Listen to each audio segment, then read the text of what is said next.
Before we start, hit subscribe and drop comment if you love these stories. All right, today's one is absolutely crazy. Let's dive in. I didn't find out my marriage was over during a fight. There was no shouting, no slam doors. We were sitting in a restaurant we'd been going to for years, celebrating our 12th anniversary, when my wife looked at me and said she was going back to her ex. Then she added something else. She said she was taking half of everything. Not asking, not negotiating, just stating it like gravity. I didn't argue. I didn't raise my voice. I paid the bill, went home, and did the only thing I'd ever learned to do when something breaks quietly. I checked the paperwork. Because here's the thing nobody tells you about divorce. It doesn't care who's right, who's wrong, or who feels entitled. It only cares about structure. And that night, while she packed her bags believing the outcome was automatic, I realized something important. Half isn't guaranteed. Chapter 1: The Cubicle That Paid Off. In 2010, I worked on the 19th floor of a Detroit office building that did not believe in fresh air. The windows didn't open. The lights never turned off. The carpet smelled like burned coffee and regret. The fluorescent bulbs buzzed constantly like they were trying to warn us, but didn't know how. My cubicle was 3 feet wide and aggressively beige. It leaned in on you, judged you. If cubicles had opinions, mine would have said, "You're not going anywhere." I was 28 and an industrial equipment appraiser, which meant I put price tags on machines no one loved anymore. Forklifts, lathes, presses that once mattered and now waited quietly to be depreciated. The work wasn't hard. It was accurate, precise, soul-neutral. The kind of job that doesn't ruin your life quickly, just slowly over decades if you let it. The only interesting thing about that office sat directly to my left. Marcus Reed. Marcus was in his late 30s, divorced 4 times, and somehow still cheerful about it. He was a forensic accountant, which sounded impressive until you realized it meant he spent his days autopsying other people's marriages. Marcus didn't believe in boredom. He believed in patterns and conspiracies and facts no one asked for. He leaned back in his chair one morning, spinning a pen between his fingers, and said casually, "You know why men lose half their wealth in divorce?"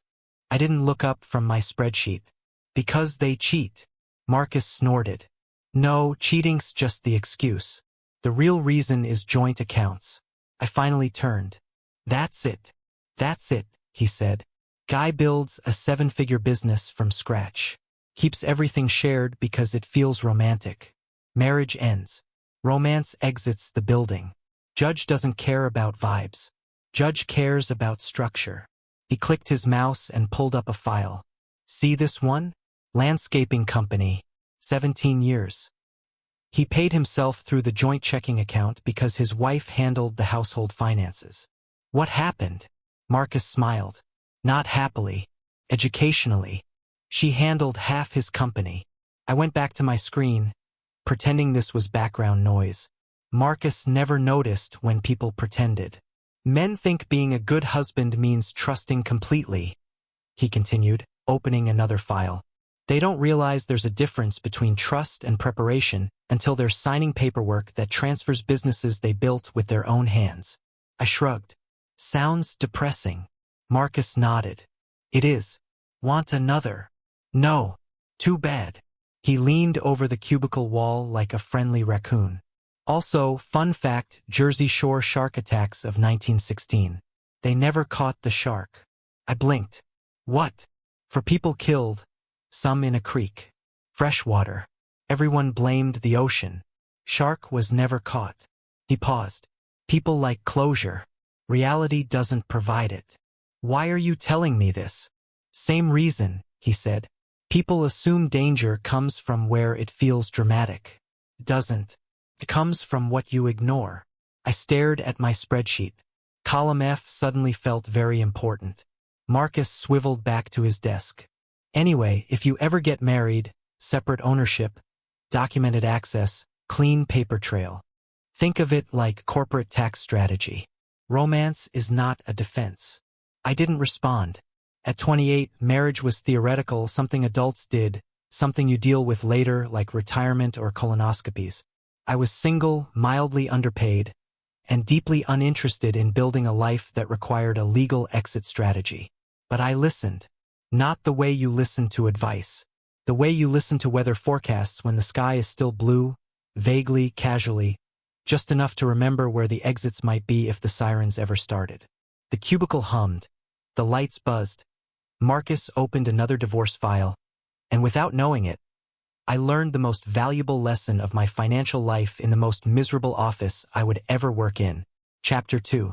Trust is not a financial strategy. Marcus didn't tell divorce stories the way normal people tell stories. There was no build-up, no sympathy, no sense that what he was describing had ruined someone's life. He treated them like maintenance logs, things that broke for predictable reasons. He rolled his chair over one morning with a coffee that smelled burned enough to qualify as a cry for help and said, "All right, new case." I sighed without looking up. Do I have a choice? No. He clicked open a spreadsheet. Guy owns a regional HVAC company. Started with one van, married his college girlfriend. All income went into joint checking. She paid the bills. He thought that meant teamwork, and she paid herself half the company when she left. Marcus said next. He didn't pause long enough for me to react. Dentist, private practice. Never separated business from household funds. She handled scheduling, so he figured she deserved equal ownership. She did in divorce court. Absolutely. He sipped his coffee. Next. I leaned back in my chair. You ever get tired of this? Marcus considered it. Do I get tired of gravity? He opened another file. Construction firm, 18 years. He refinanced the house to fund expansion. Used marital assets. She stayed home with the kids. Guess who owned half the equipment? The kids. Marcus smiled. Judge thought about that for exactly 0 seconds. I stared at the ceiling tiles. They were water-stained in the shape of continents. Probably symbolic. So, what's the lesson? I asked. Never trust anyone? Marcus shook his head. No, trust whoever you want. Just don't confuse it with preparation. He leaned closer, lowering his voice like this was a secret. Trust is emotional. Preparation is mechanical. That one stuck. I opened a blank Word document and started typing. Not notes exactly. More like bullet points. I didn't want to forget. Separate ownership. Document everything. Access not equals control. Marcus watched me type and nodded approvingly. Good. Most guys wait until after the divorce to start writing things down. I'm not getting married, I said. Marcus shrugged. Neither were they. He rolled back to his desk, then immediately spun around again. Oh, also The Exorcist based on a true story. I blinked. Of course it is. Exorcism of Roland Doe, kid in the 40s. Catholic Church kept records. Weird stuff. Beds shaking. Latin. The works. Why are you like this? I asked. Marcus grinned. Same reason people think marriage protects assets. They like comforting stories. I went back to typing. The thing about Marcus's cases was how boring they were. No villains, no dramatic courtroom speeches, just paperwork doing exactly what paperwork was designed to do. Men weren't destroyed by cruelty. They were destroyed by assumptions. The legal system didn't care who loved whom. It didn't care who cheated, who sacrificed, who stayed late, who believed harder. It cared about structure, and structure I was learning doesn't respond to emotion. It responds to documentation, to consistency, to whether you bothered to separate column A from column B. That realization didn't make me angry. It made me calm. The kind of calm you get when you realize the monster isn't personal. It's just indifferent. And indifference is only dangerous if you misunderstand it. Chapter 3. Caleb at the card table. My brother Nathan had the kind of life people point to when they want to explain patience. He was 14 years older, which meant he'd already survived the mistakes I was still considering. He built his contracting business the slow way. 1 truck, then 2, then a crew. 18 employees by the time I stopped counting. For rental properties acquired over a decade because he believed in boring wealth. He married Sharon, a middle school teacher with a color-coded planner and a voice that could quiet a room of 7th graders. 17 years, 2 kids in college. Stability with a spreadsheet. He was renovating a craftsman house for them, their house, exposed beams, original floors, the kind of place people describe as forever. Then it collapsed. Sharon left him for her Pilates instructor. Not metaphorically, literally. Brought the guy into the house Nathan was renovating as an anniversary surprise. Candles, wine, the works. The only problem was the security cameras. Nathan found out the way men find out things they never wanted to know, through footage they can't unsee. He called me first, not crying, not angry, calm in a way that scared me. I have it on video, he said. Have what on video? A pause. Everything. He took the footage to his lawyer like a man who still believed in cause and effect. The lawyer watched it, nodded, closed the laptop, and Nathan asked, "And? Michigan is a no-fault state," the lawyer said. "The court won't consider this." Nathan blinked. "She brought him into my house." "Yes. The house I'm renovating." "Yes. For our anniversary." "Yes." The lawyer folded his hands. "That's not legally relevant." That was the moment Nathan told me later when something inside him shut off. Not broke. Power down. The divorce took months. The result took 1 page. 17 years reduced to arithmetic. Half the business. Half the rental properties. Half the retirement accounts. The house sold. Proceeds split. The judge didn't ask how many weekends Nathan worked. Didn't ask who took the risks. Didn't ask whose hands built what. The court was unimpressed. When it was over, Nathan called me again. "I'm at a rental," he said. "Can you come by?" I drove over that night. The place was clean, empty, echoing. There was a card table in the center of the living room with 2 folding chairs. No couch, no TV stand, no pictures on the walls. Nathan was sitting there eating takeout from the container, plastic fork in hand, like he'd been temporarily downgraded to a less comfortable version of himself. "This is it?" I asked. He looked around. "This is half." We sat in silence for a minute. The table wobbled when I leaned my elbows on it.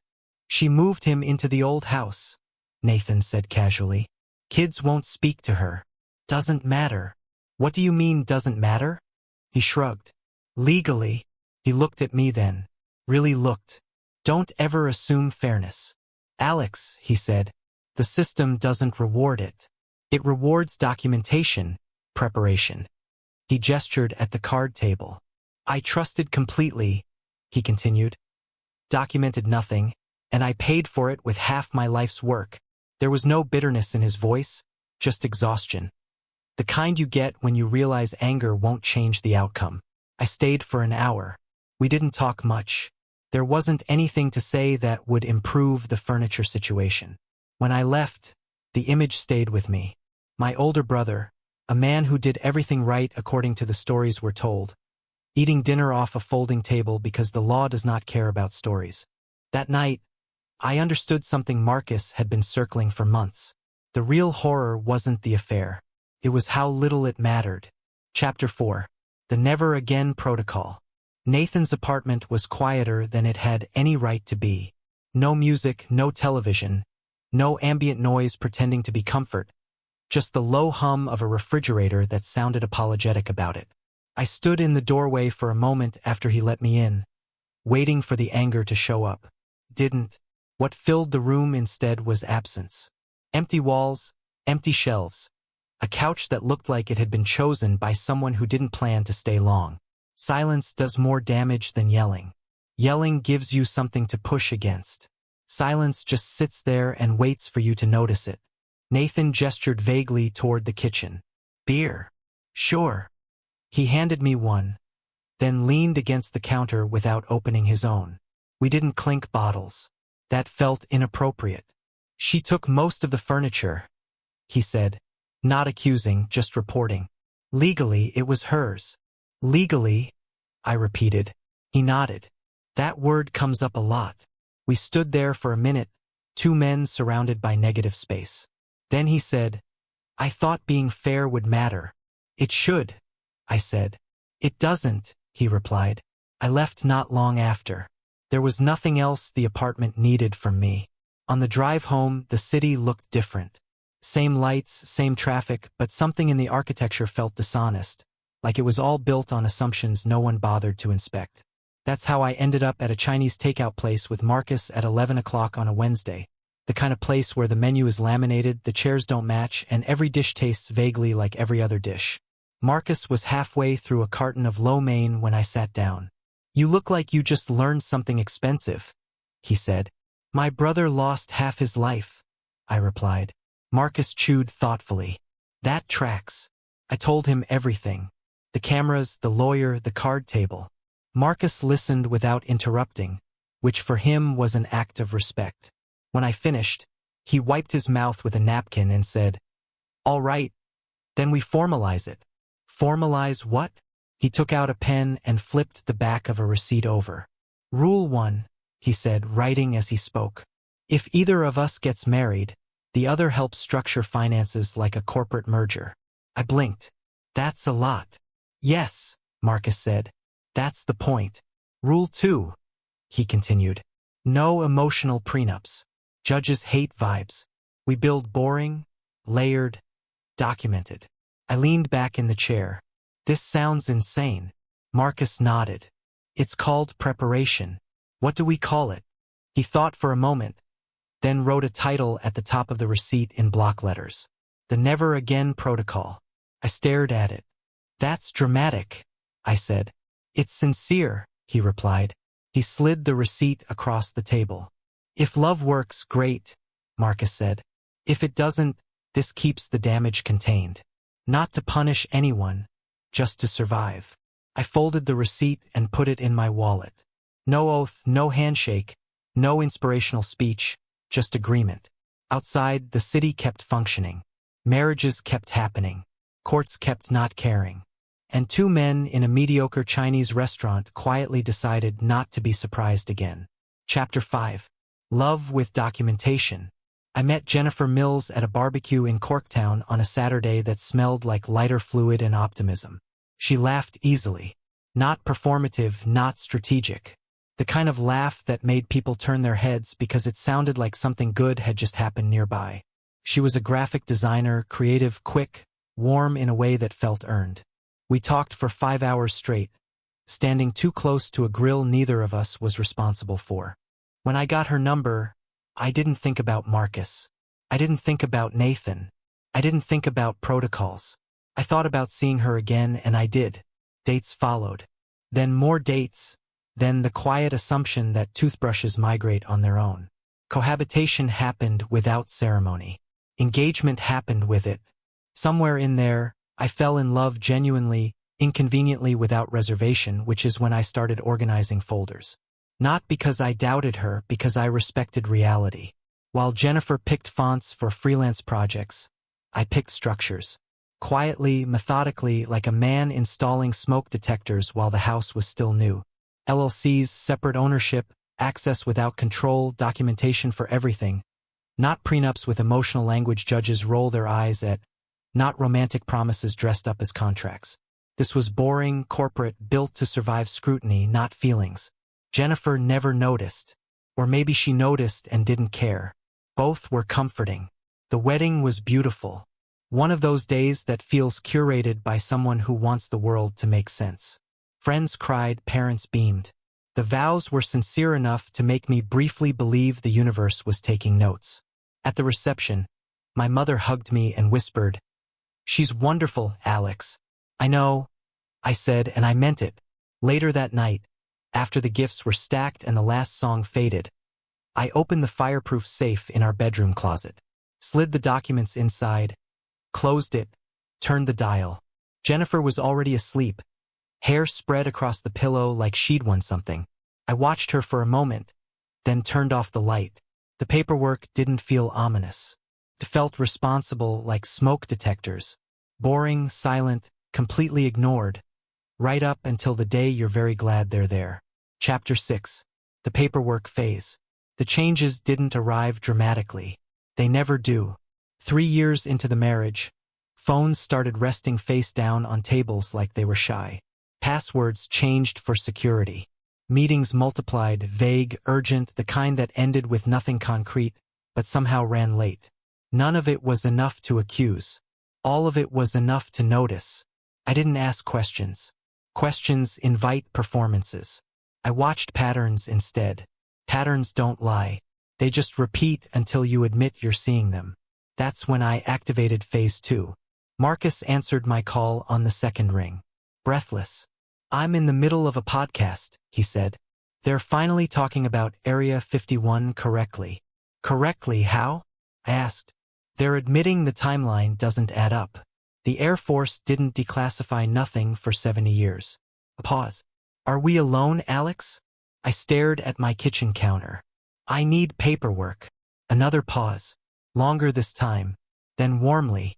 Ah. We met that weekend at his apartment. New place again. Each time Marcus moved, the apartments got smaller. Like he was slowly downsizing his expectations of permanence. This one was efficient, minimalist, the kind of place that looked temporary even after the boxes were unpacked. Marcus was now divorced for the 6th time. Whatever else Marcus believed, his paperwork had never failed.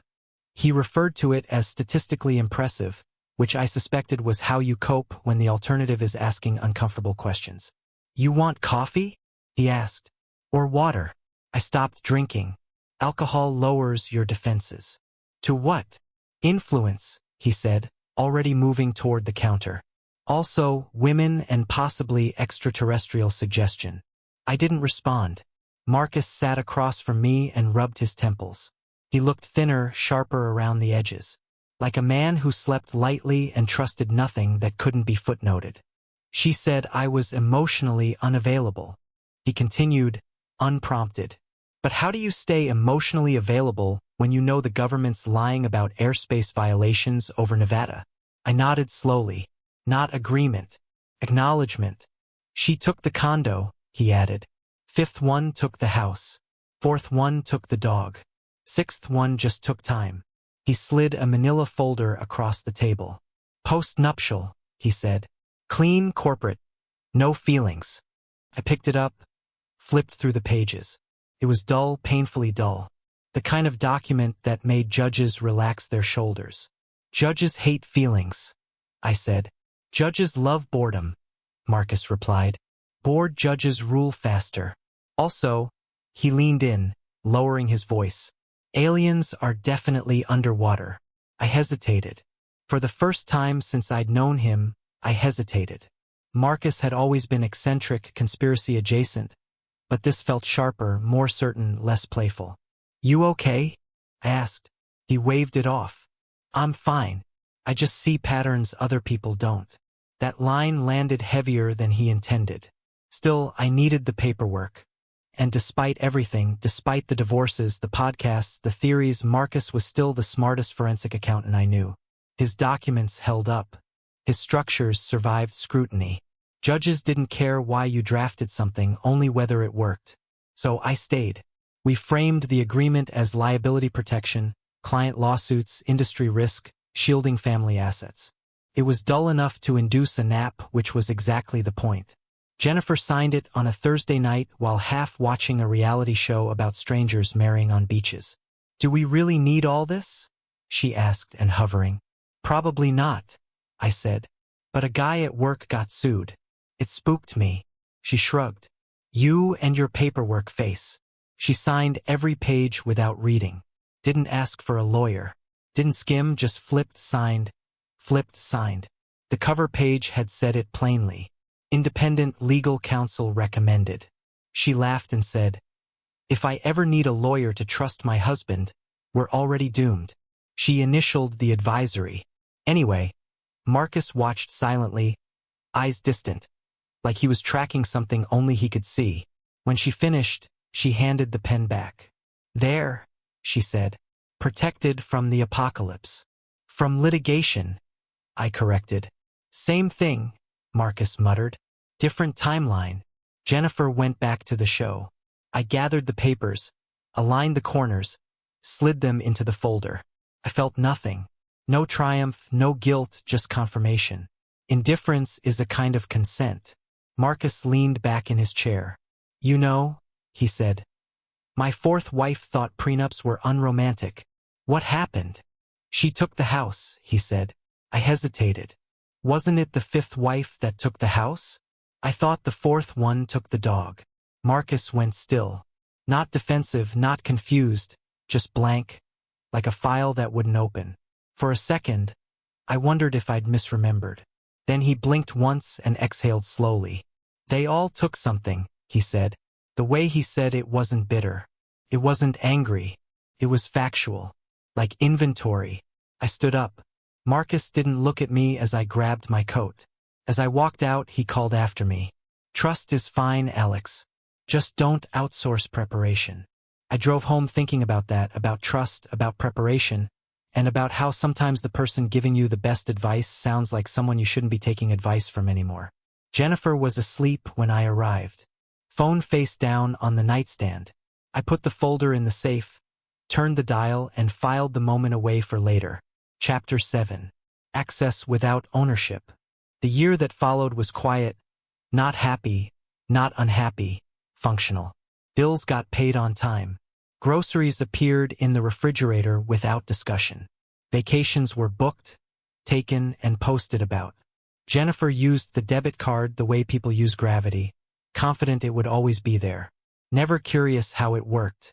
She never asked where the money came from. She never asked where it went. The bank sent emails. She never opened them. Why would she? Everything functioned. That was the irony. The system worked so smoothly, it erased the need to understand it. Comfort does that. It removes curiosity. You don't question a bridge if it doesn't shake.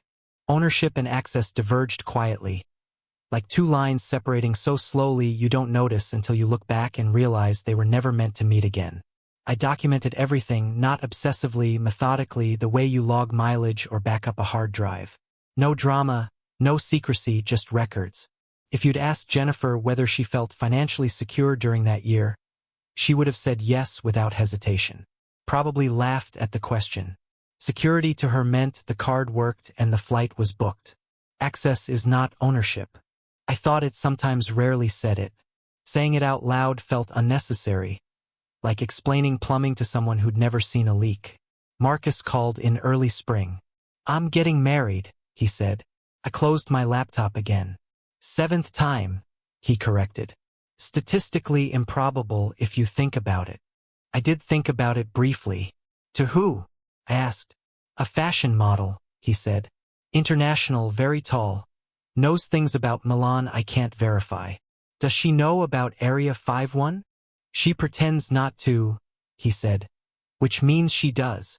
The wedding invitation arrived a week later. Heavy cardstock, minimalist font, very serious about itself. The ceremony was downtown, rooftop venue, glass railings, the kind of place that made vows feel temporary by design. Marcus stood at the altar in a tailored suit, looking thrilled and alert, like a man who just discovered a new theory he couldn't wait to test. The bride was stunning in a way that made comparison feel irresponsible. When it was over, Marcus hugged me hard. 7th time's the charm, he said. Statistically, I replied. This is bold. He laughed. That's what they said about the pyramids. I didn't ask which they on the drive home. I thought about access, about ownership, about how easy it is to feel safe when systems run quietly in the background. At home, Jennifer was on the couch scrolling through vacation photos we hadn't posted yet. Marcus's wedding? She asked without looking up. Went, I said. Good for him. She didn't ask anything else. The debit card sat on the counter where she'd left it. The house was warm. The lights worked. The account balances were exactly where I expected them to be.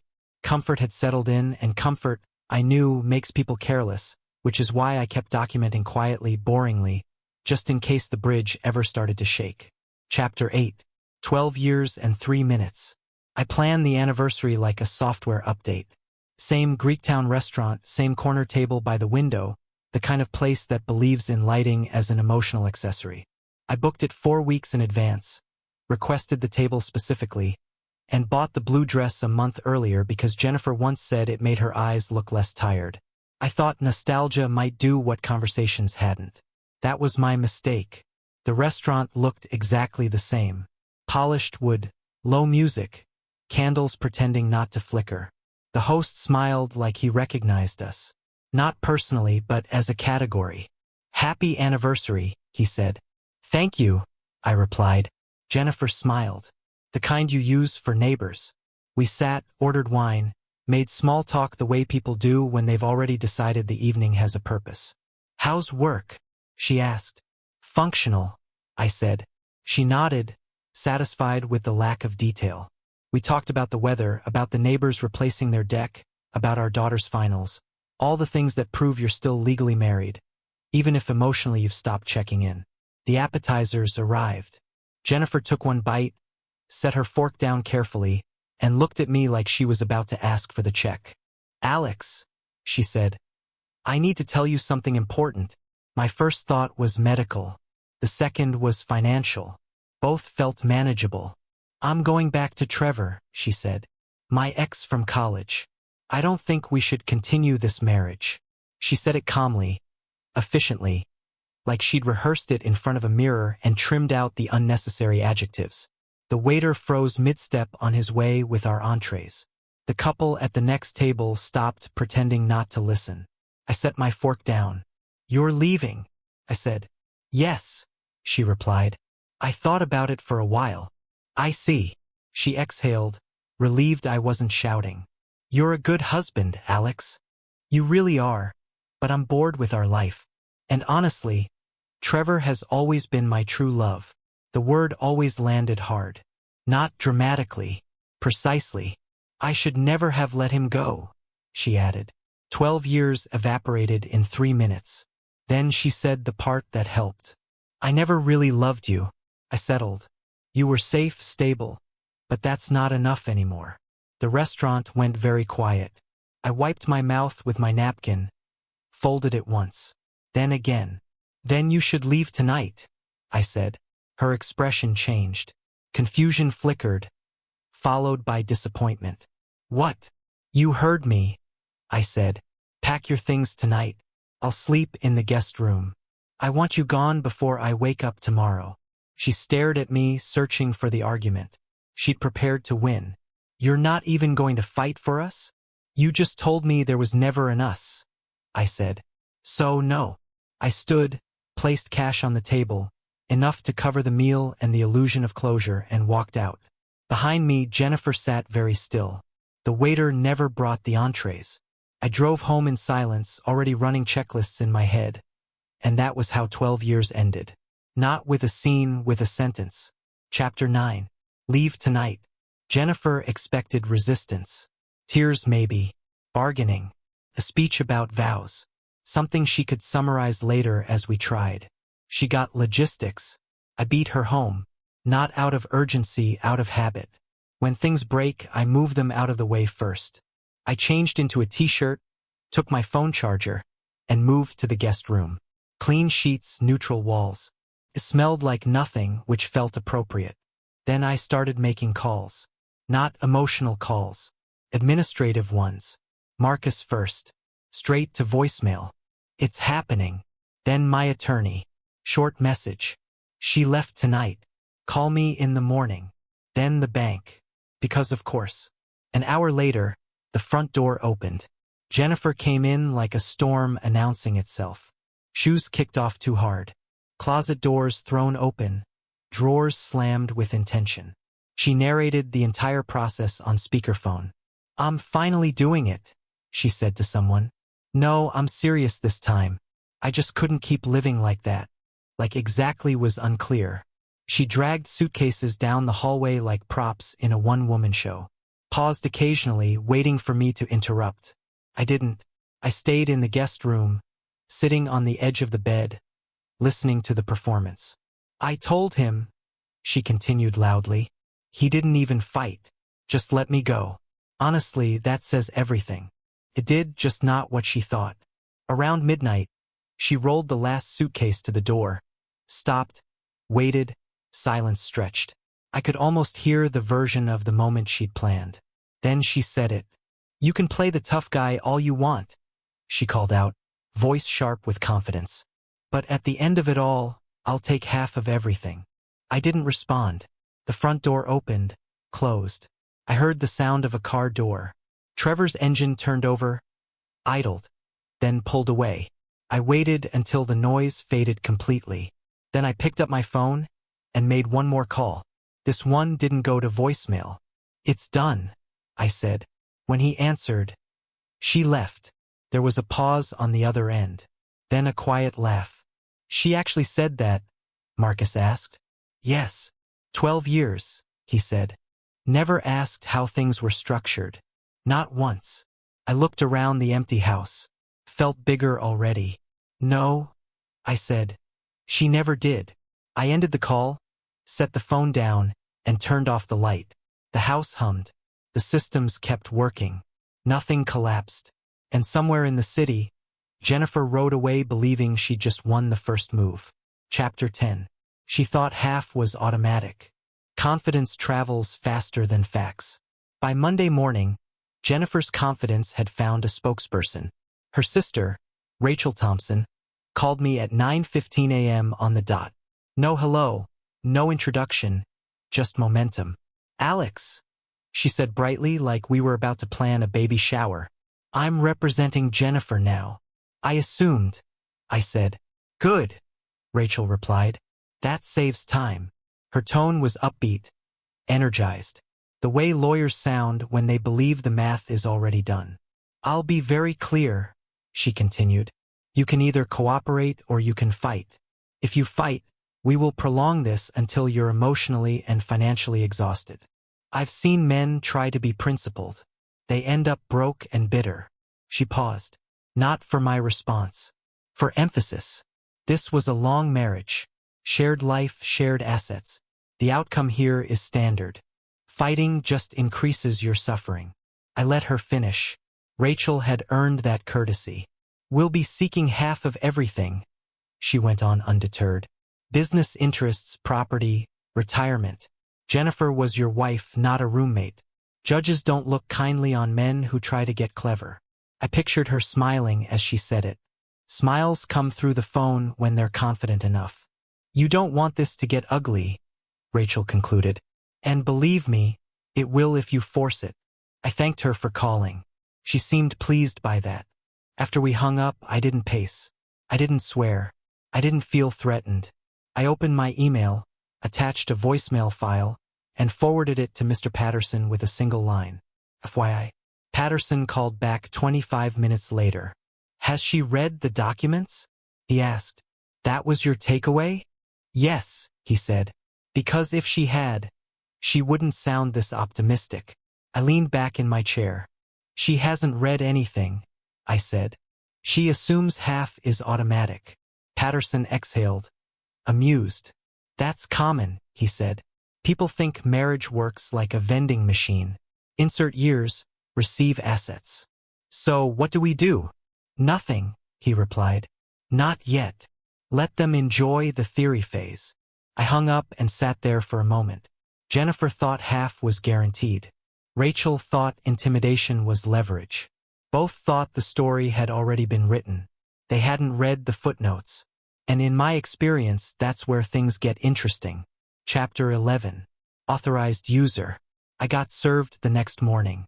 Not dramatically, no rain, no slow motion. A man in a windbreaker handed me an envelope outside my office like he was delivering lunch. Emergency filings, strong language, lots of confidence, very little curiosity. I didn't read past the caption. I called the bank. Then I sent an email, short, polite, boring, the kind of email that doesn't explain itself because it doesn't need to. By the time Jennifer and Rachel walked into the branch that afternoon, the systems had already done what systems do when instructed clearly. They expected cash. They expected leverage. They expected a scene where a manager apologized and reversed something unfortunate. Instead, they got Michael right. Michael had the posture of a man who'd explained the same thing 1,000 times and never once raised his voice. Mid-50s, conservative suit, glasses that suggested patience was a skill he developed professionally. He led them into his office and closed the door gently. No rush, no tension, just process. Jennifer started immediately. "I need to withdraw money," she said. "My husband has frozen the accounts." Michael nodded, already opening a thick folder. "I can explain the situation, Mrs. Carter." Rachel leaned forward, energized. You can start by restoring her access. Any attempt to restrict marital funds during divorce proceedings is— Michael raised a hand, not to interrupt, to pace. "One moment," he said calmly. He laid the documents out one by one like a dealer setting cards face up. "These are notarized signature cards from 2021, he said. "These reflect the conversion of the accounts from joint ownership to individual ownership." Jennifer frowned. "I don't remember signing those." Michael nodded again. "That's fairly common." He slid another page forward. "This document lists you as an authorized user, not an owner." Rachel stiffened. She was his wife. "Yes," Michael said, "and she was an authorized user." "What does that even mean?" Jennifer snapped. "It means," Michael replied evenly, "you had permission to use the account. You did not own it." Jennifer laughed once. Sharp. Unbelieving. "That's ridiculous." Michael didn't react. He simply turned another page. "These are your signatures," he said. "Each one notarized. You signed voluntarily. No restrictions. No duress. Noted." "I didn't understand what I was signing," Jennifer said. Michael nodded again. "Your signature indicates acknowledgement, not understanding." Rachel leaned in. "This is financial abuse." Michael didn't blink. "Mrs.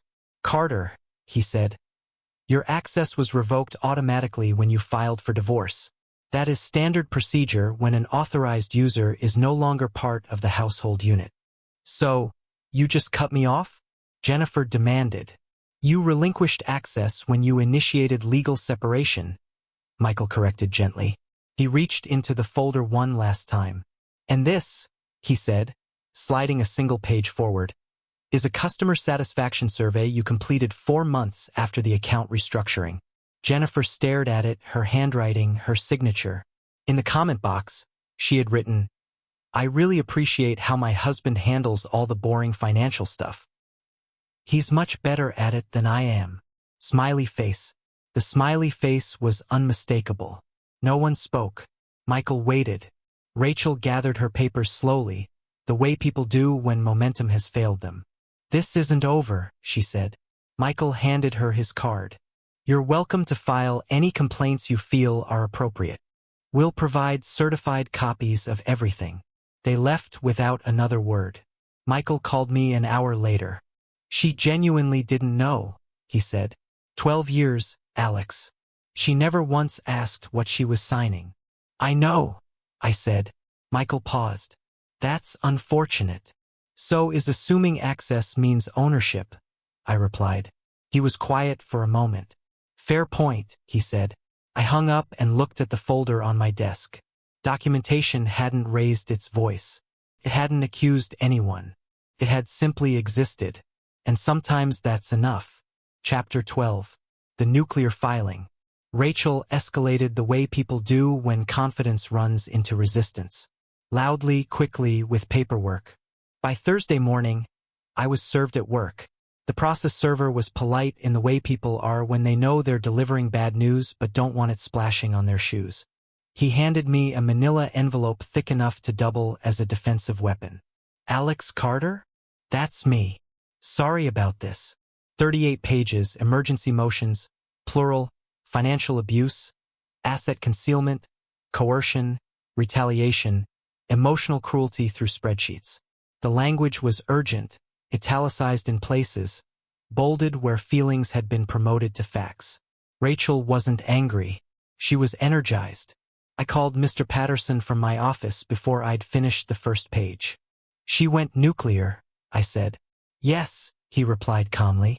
"This is the part where they try to scare you into settling before the math catches up. Emergency hearings tomorrow." "I know. How did she get one that fast?" "She used the word emergency a lot. That checked out. According to the filing, I had become overnight a financial predator. I had isolated Jennifer from marital assets, coerced her into signing documents she didn't understand, and retaliated the moment she exercised her right to leave the marriage.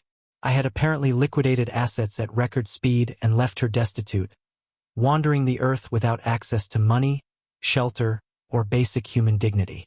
It was impressive narratively. Some of it was fiction. Some of it was uncomfortable truth framed badly. All of it was timed perfectly. Rachel wanted three things very clearly: exclusive possession of the marital home, temporary spousal support, $5,100 a month, suggested casually like a tip, and a restraining order freezing all assets because nothing says cooperation like mutual paralysis. I went home early, not to relax, to prepare. By 11 p.m., Marcus Reed was at my kitchen table with coffee, energy drinks, and the jittery focus of a man who hadn't trusted the legal system since his fourth divorce. "Okay," he said, cracking his knuckles. "She's arguing narrative. We respond with timestamps. We worked through the night, every bank statement, every access log, every credit card swipe. We rebuilt the timeline from scratch. Jennifer had access, full access, right up until she maxed out the joint credit card, $11,200 in 3 days, and told me she was entitled to half of everything." "That's your pivot point," Marcus said. "Everything before this is normal. Everything after is protection." At 3:30 a.m., I printed the last exhibit and stacked it neatly. I didn't feel victorious, just prepared. Court the next afternoon felt less like justice and more like a waiting room that had opinions. Rachel shuffled papers with purpose. Jennifer sat beside her, jaw tight, staring straight ahead like the room owed her something. She didn't look at me. Judge Margaret Harrison entered without ceremony.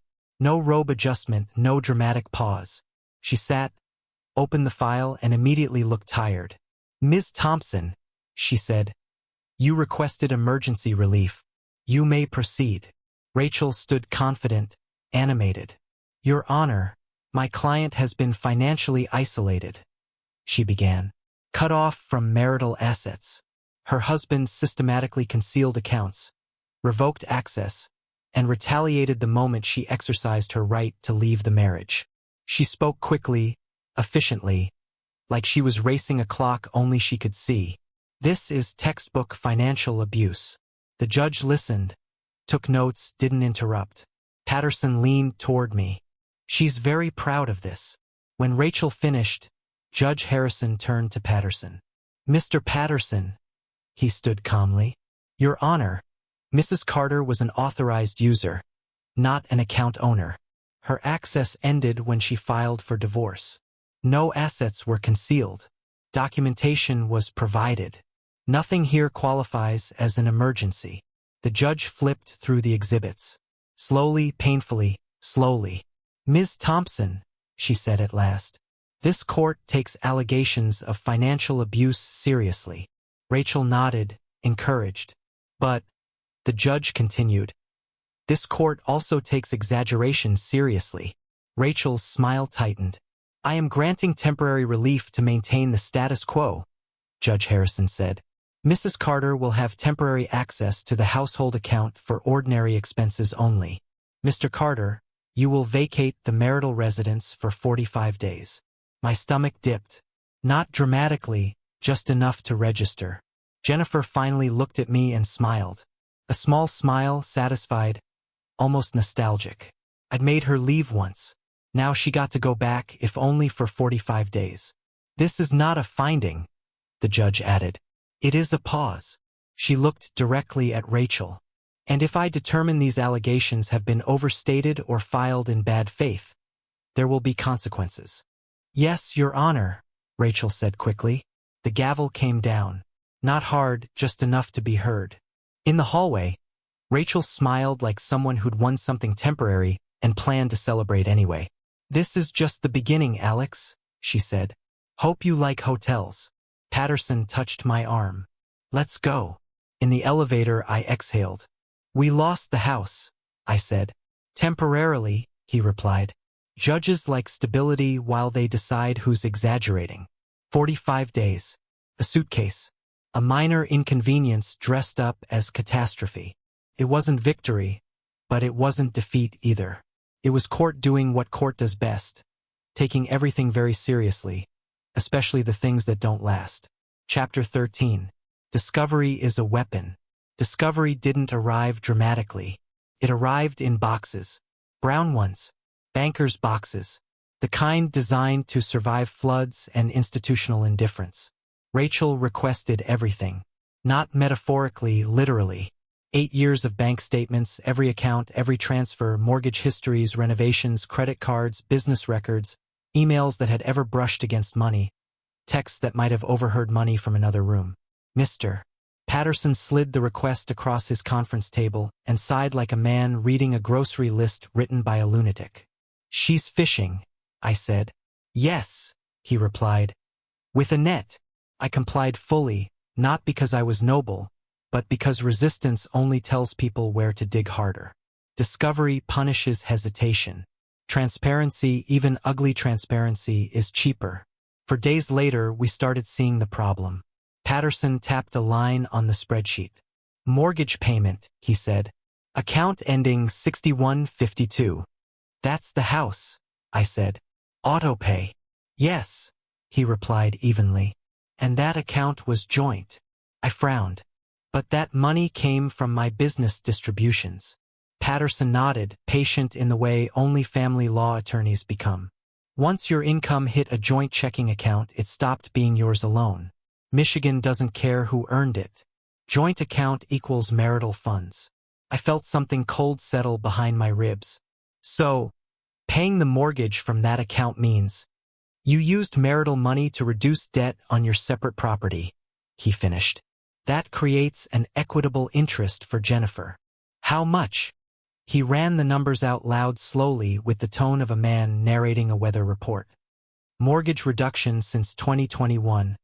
Appreciation tied to principal paydown.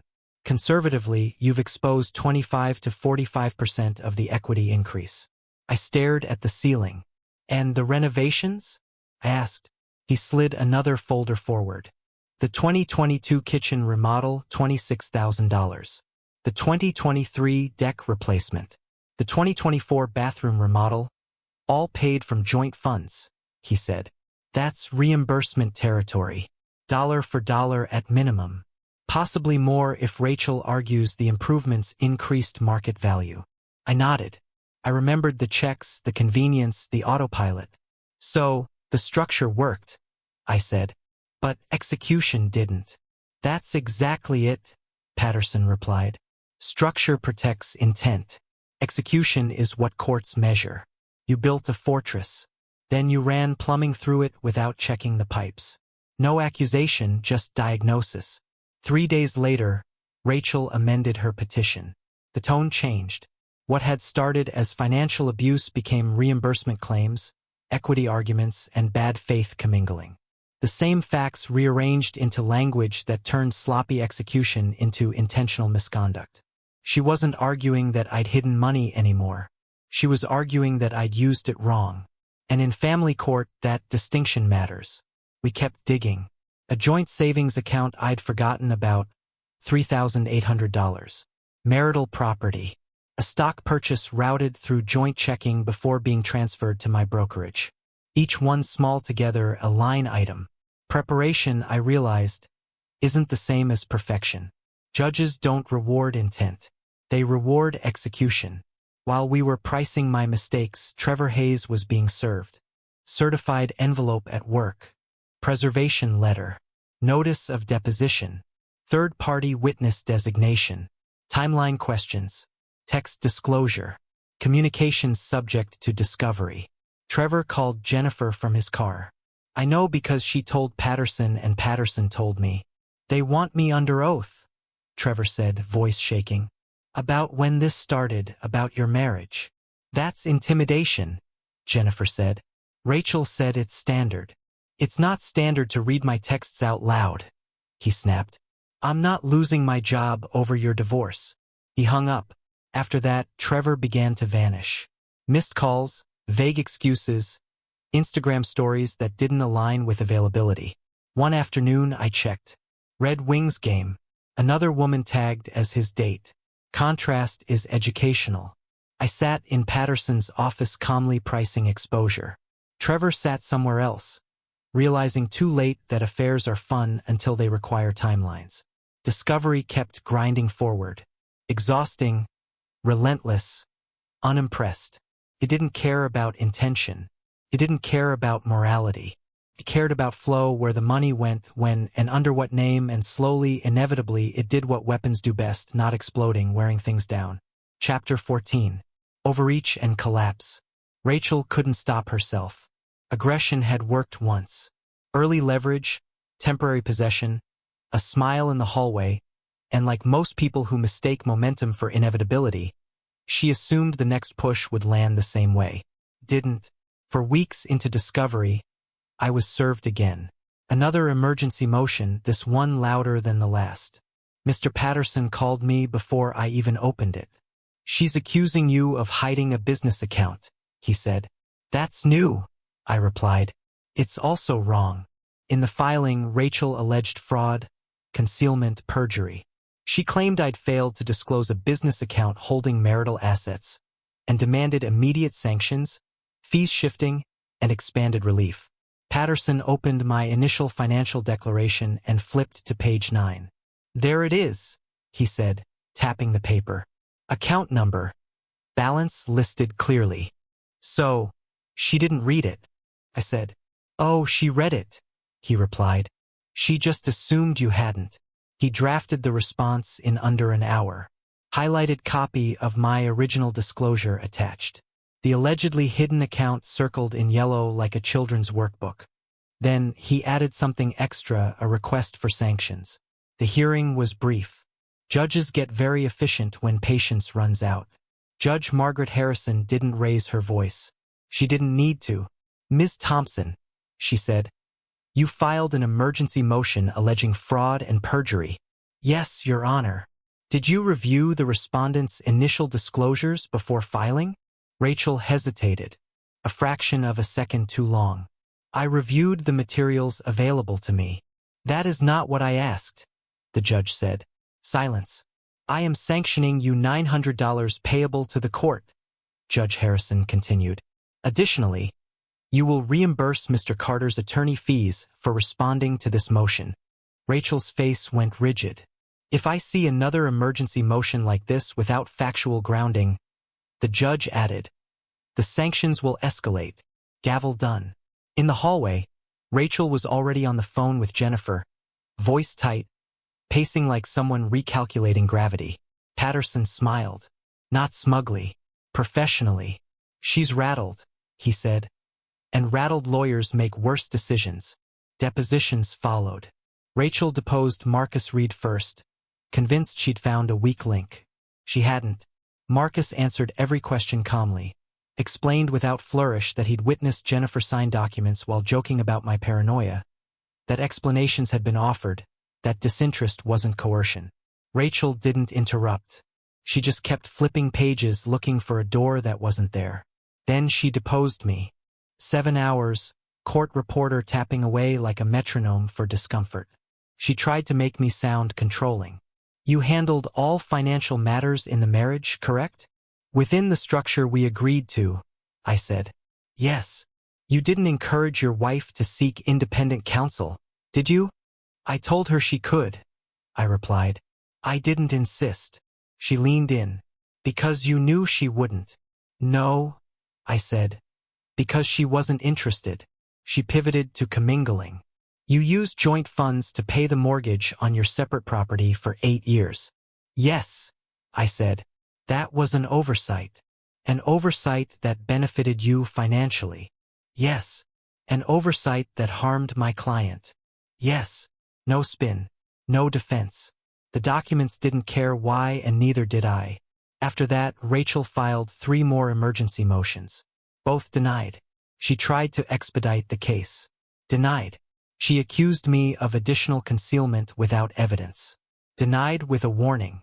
By the 5th month, the math stopped being theoretical. Patterson laid it out plainly. "Best case," he said. "Judge awards reimbursement for mortgage and renovations, $52,000, maybe partial fees, and worst equity capped. No retirement exposure, no business claims, post-nup holds." Rachel rejected our settlement offer anyway. "My client deserves far more," she said. "We'll take this to trial." Months of stalled filings and denied motions piled up quietly. 3 weeks later, she filed a motion to withdraw as counsel. The stated reason was irreconcilable differences regarding case strategy. The real reason was simpler. There was no jackpot. Jennifer couldn't pay her anymore. A new attorney came in. David Morgan. He read the file once, not twice, once. Then he looked up and said, "We should probably settle."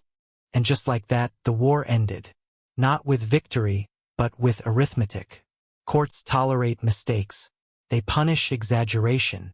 And Rachel had finally exaggerated herself out of the room. Chapter 15.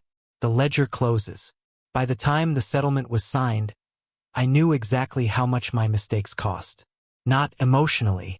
Numerically, Jennifer received $79,000. I paid $23,000 toward her legal fees.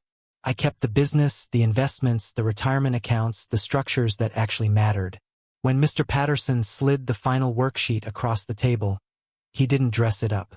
"All in," he said, tapping the bottom line. "You're just under $175,000. I nodded. That number had already settled in my chest like weather. Not a win, not a loss, a survivable correction. The judge approved the settlement without commentary. No lecture, no moral framing, just signatures and dates. Courtrooms don't care how you feel when arithmetic balances. Jennifer didn't look relieved. She looked vindicated briefly. That flash people get when they confuse money with momentum. It didn't last. By December, the money was gone. I heard it secondhand. Always secondhand. She paid Rachel's remaining invoices. Paid David Morgan. Put a deposit down on an apartment she couldn't afford past the first year. Bought furniture she posted on Instagram like proof of rebirth. Covered credit cards. Covered Trevor's rent once. Twice until he stopped answering. She treated friends to dinners. Talked loudly about starting fresh. Bragged about the settlement like it was a career milestone. By March, she was broke again. Working full-time at a real estate office. Not listings, open houses, smiling for strangers, handing out flyers for homes she didn't own. Trevor had disappeared completely. Still at LA Fitness, still posting inspirational quotes. Still dating clients who looked eerily familiar. Some patterns don't require discovery. Rachel's fallout took longer, but it landed harder. Family law circles are small. Judges talk. Clerks talk more. Sanctions follow lawyers longer than verdicts. She lost 4 clients within a month. Quiet withdrawals, strategy concerns, her calendar emptied. Now she mostly handled uncontested divorces, joint filings, amicable splits, the kind of work where no one expects fireworks or miracles. I compiled everything into a folder once the case was officially closed. 72 pages, bank records, timelines, screenshots, texts between Jennifer and Rachel coordinating optics. The phrase, "Wait until after the anniversary," highlighted like a thesis statement. I didn't post it. I didn't leak it. I shared it with exactly 4 people. Sarah, my daughter, my parents, Jennifer's father. Sarah already knew most of it. She'd pieced it together faster than any attorney. She cut Jennifer off completely, changed her last name legally, removed her from emergency contacts, university forms, everything. My parents had struggled with neutrality until they saw the folder. After that, they stopped pretending balance was virtuous. They told Jennifer not to come to family events. Her father called me the night he finished reading. "Alex," he said quietly, "I didn't know. I'm sorry." Then, after a pause, "She's not welcome here until she gets her life together." Isolation hit her harder than poverty. She tried to rebuild her reputation online. Vague posts about healing, narcissistic abuse, finding yourself after manipulation. The comments weren't kind. "Funny how the abuse claims came after you left for another man. Maybe focus on repairing things with your daughter. Hope it was worth it." She deleted her social media. I didn't celebrate any of it. Consequences don't need witnesses. Life simplified after that. I sold the house. Too many memories. Bought a place in Midtown. Clean lines. Quiet mornings.